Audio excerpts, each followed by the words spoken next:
Bagindo Dahlan Abdullah lahir di Pasya Pariaman pada 15 Juni 1895 dari pasangan Haji Abdullah, seorang kadi di Pariaman, dan istrinya yang biasa dipanggil Uniang. Bagindo Dahlan Abdullah mengenyam pendidikan awalnya di Padang. Dahlan melanjutkan pendidikannya ke sekolah raja, tepatnya di Quick School for the Cock. Dahlan melanjutkan pendidikannya ke negeri Belanda di Quick School for Onderwijzer, Den Haag. Ia menamatkan pendidikannya pada tanggal 3 Juni 1915. Kemudian, ia menyambung pengetahuannya untuk mempelajari Malaysian and Volkenkunde pada Universitas Leiden hingga lulus. Di Belanda, Dahlan menceburkan diri dalam kegiatan politik dan akademik. Ia menyalurkan perjuangan politiknya melalui Perhimpunan Indonesia atau PI. Dahlan menggantikan Lukman Jadiningrat menjadi ketua Perhimpunan Hindia pada akhir 1917. Ia aktif dalam setiap pertemuan politik yang diorganisir PI, yang bertujuan untuk memperjuangkan kemerdekaan Indonesia dari penjajah.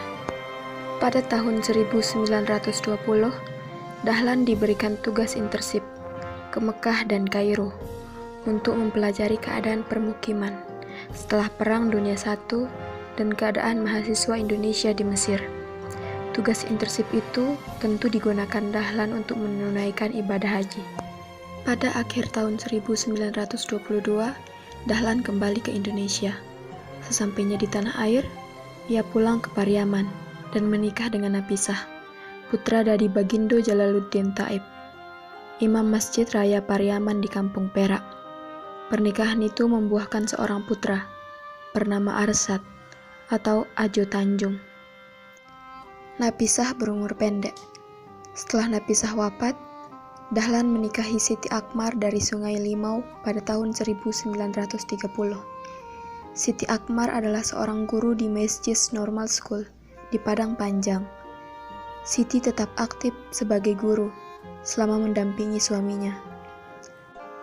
Kembali ke Jakarta, Dahlan mengajar di Holland Chinese School untuk memprotes ketidakadilan keputusan penjajah Belanda yang tidak memperkenankan Dahlan mengajar di Europese Lager School.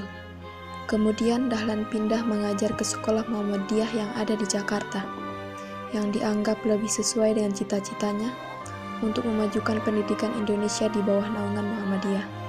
Perjuangan Dahlan untuk mencapai kemerdekaan Indonesia terus dijalankan melalui Partai Indonesia Raya atau Parindra.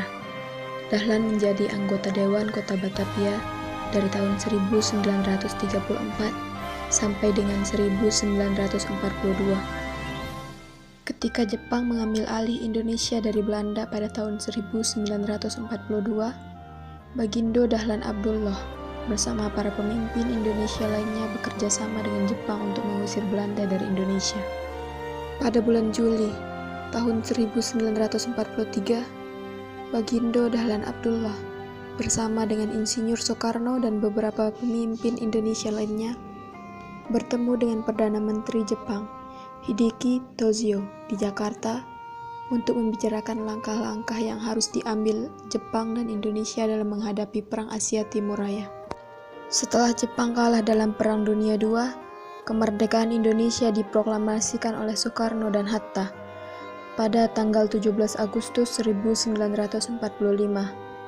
Dahlan kemudian terpilih menjadi anggota Komite Nasional Indonesia Pusat atau KNIP.